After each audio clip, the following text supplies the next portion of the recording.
Kim is one of the most energetic and friendly and committed people that I know, and it's always a pleasure working with her. I think she's a very powerful and positive person.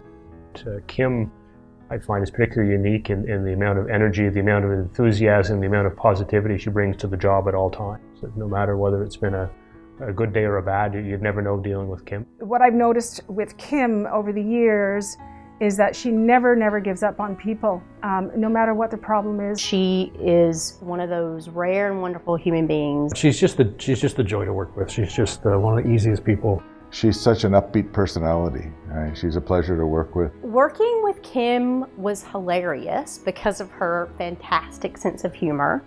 It's one of the best qualities about her. Even though the subject matter of our meetings is very serious, at times we can always count on starting our meetings with a good laugh with Kim. It's her openness. Again, I'm able to witness this. She's ready for advice. She seeks advice. So she brought to the work a very human person, a very understanding person, a good listener. The cases that I referred over to were always the most difficult ones. Almost always involved fatalities. So the emotions involved, the issues involved would be complex. She never backed away from a tough case. Well, Kim's greatest contribution to the restorative justice movement truly is the collaborative justice program itself. When real meaningful reparation with a victim occurs, it's because of people like Kim who've been involved in collaborative justice. What stands out for me is her care and commitment to the parties, to the process, and to the program itself. I think the collaborative justice program is probably one of the most well-run programs that applies the restorative principles that we have in Canada, and I think that's in large part because of Kim's leadership. But it really requires a commitment over time, and she's done it for decades.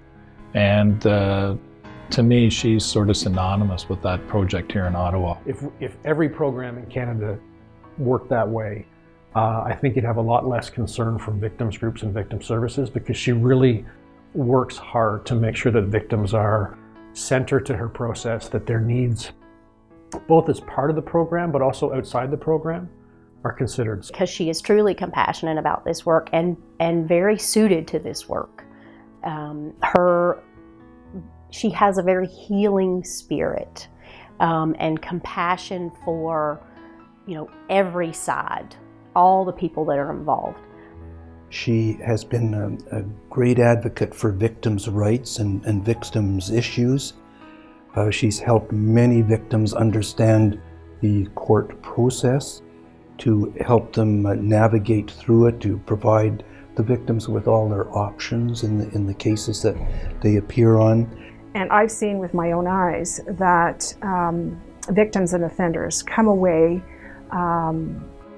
in a much better spot than they were, before the process began. Kim's biggest contribution to the restorative justice movement would be the hundreds of students that walk through that door. There's always a student placement, and students are always wanting to be there. Every student that walks through the collaborative justice doors gets an experience tailored to them specifically. Kim ensures that every single student that walks through those doors gets exactly what they need. Kim acts a lot as a mentor to young people who end up coming in and working in the field of restorative justice, and so her influence is very wide because of the number of people that she's touched, and that it's very contagious, the passion for the kind of work that she does, and she passes that on. She's constantly teaching me new things, challenging me to look at cases and situations from a different perspective.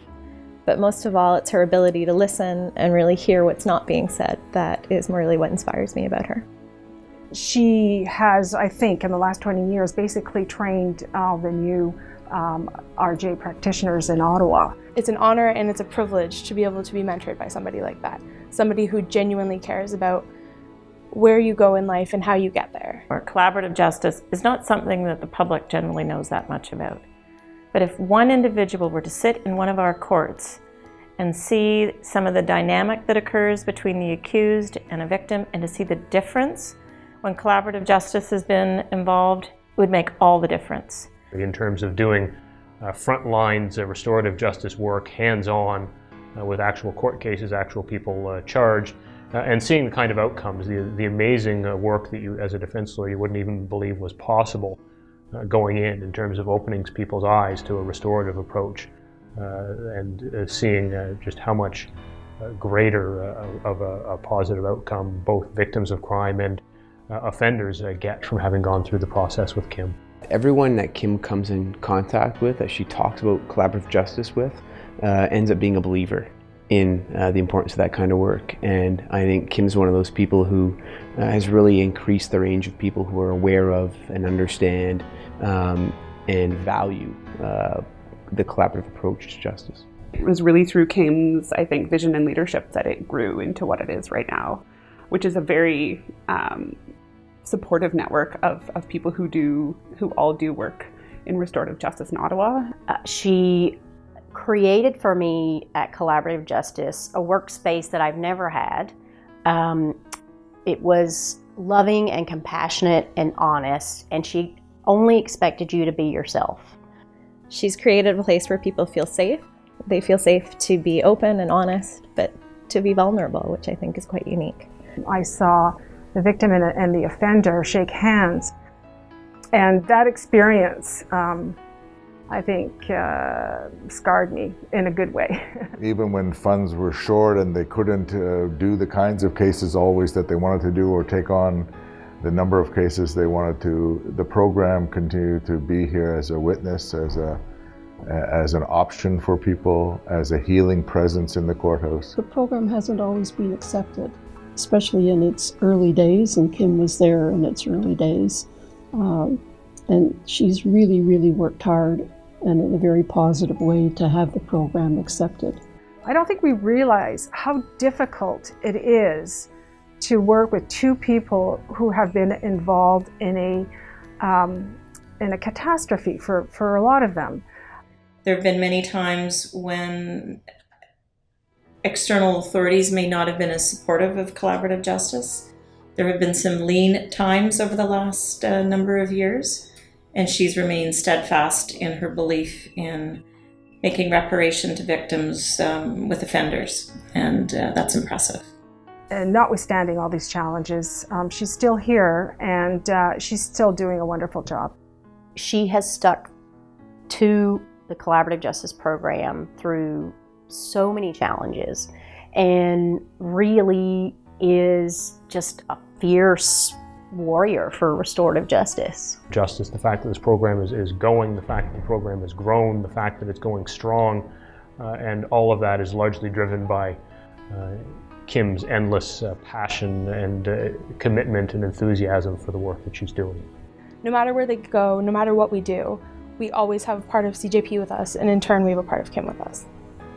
She teaches us how to be great. She really personifies the principles of restorative justice, and I think what this award stands for. Myself and our colleagues at the advisory committee were just thrilled to hear that she'd won such a prominent award. Those are the kinds of things that make her a leader in the country around restorative justice, and therefore well deserving of the Ron Wiebe Award. Her commitment to this process of collaborative justice, her dedication to the job, and her longevity in maintaining such a high standard. And we just feel it's been really justly deserved by Kim. She's poured her heart and soul into this work, and I just say congratulations, Kim, and well done. That she is the unsung hero of the courthouse, and I'm so happy we have an opportunity to recognize the work she's done. I think you can tell just by the community that she's created that she has. She's a person who doesn't just do the work; she is the work, and I think that's really what makes her the perfect person to win this type of award. So, congratulations, Kim. The RJ world is lucky to have Kim. Her clients are healthier and happier people for having known her. And I am who I am today because of everything she's taught me. And I want to thank her from the bottom of my heart for that. So congratulations, Kim. One time I tenfold her entire office, And she got me back by putting an irritating noisemaker in my office that took me days to find. So that's one of Kim's best qualities.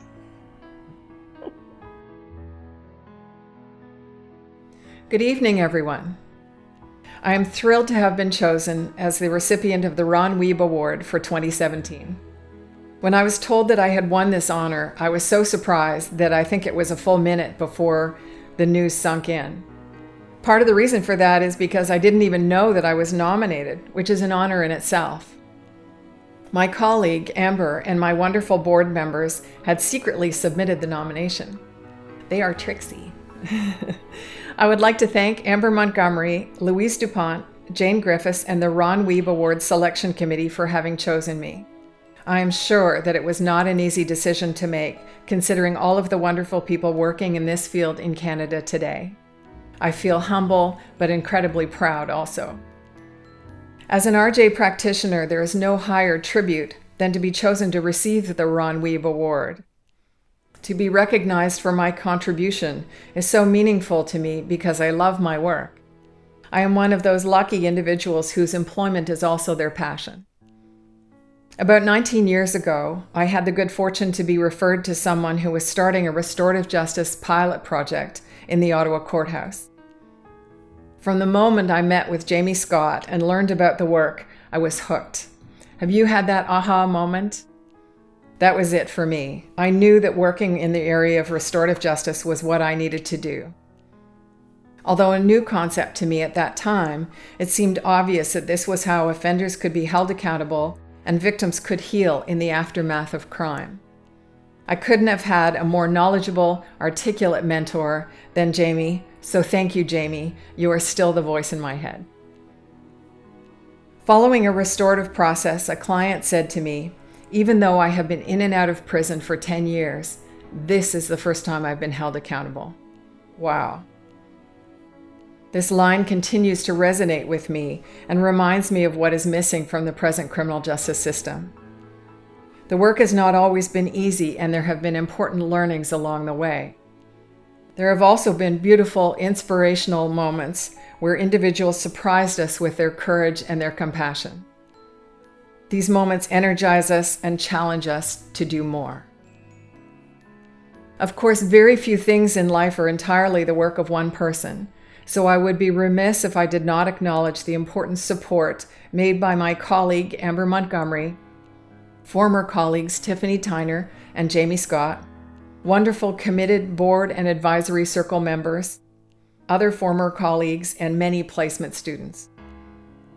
The Collaborative Justice Program, almost 20 years old, would not exist today if not for your dedication and hard work.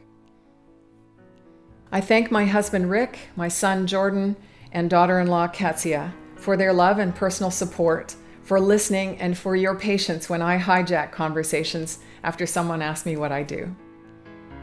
Through leading the Ottawa Restorative Justice Network, Amber and I have enjoyed the support of many individuals and programs in Ottawa and the area.